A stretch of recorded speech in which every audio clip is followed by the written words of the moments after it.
White Walkers were a mythological race, often subject of ancient stories dating back to the time of the first men and the children of the forest. 8,000 years before Robert's Rebellion, the Long Night occurred, a winter which lasted a generation. During the darkness and the cold, White Walkers made their way from the furthest point north into Westeros. No one knew exactly why the race journeyed so far to lands with very different conditions to where they came from. However, the White Walkers killed everyone and everything that stood in their way, bringing back the dead only to aid their cause. But the people of Westeros mounted a defence and actually defeated their enemies. Following the War for the Dawn, the White Walkers were driven back to the far north and were separated from Westeros by the construction of the Wall.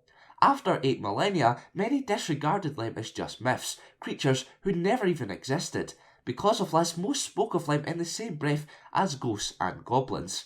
Even the minority who did believe White Walkers existed thought they all died out over the thousands of years.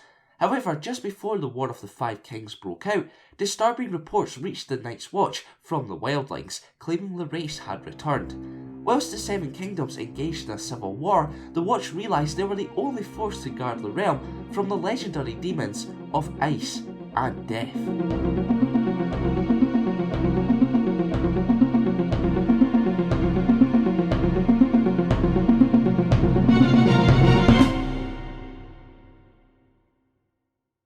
White Walkers may have had a similar appearance to humans, but they were very different.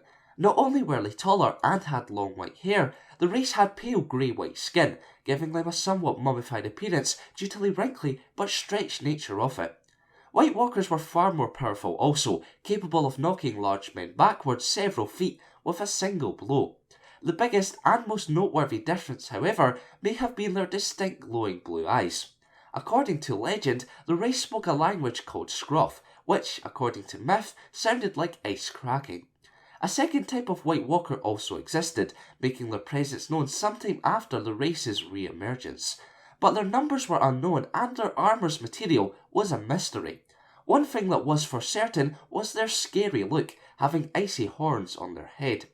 These White Walkers appeared to be led by the Night's King, who possessed the power to turn regular humans into White Walkers during infancy. Furthermore, the Night's King could resurrect the dead to use them as whites.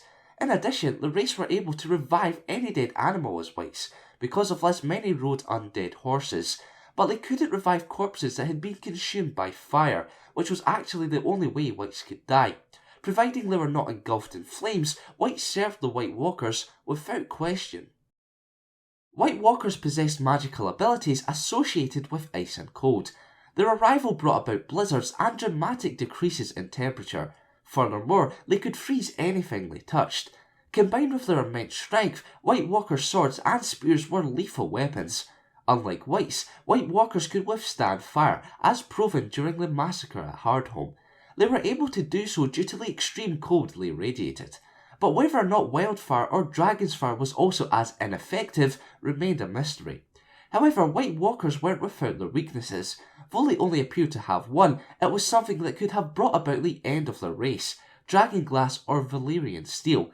Weapons made from the materials proved deadly. Once stabbed with such, a White Walker's body would freeze into ice from the wound. After falling apart, the body shattered, leaving nothing but powder. Valyrian steel worked faster than dragonglass, shattering White Walkers in a single blow.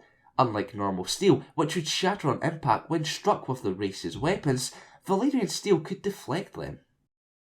When White Walkers re-emerged, killing men of the Night's Watch and displaying their bodies, many in the realm were still sceptical of their existence.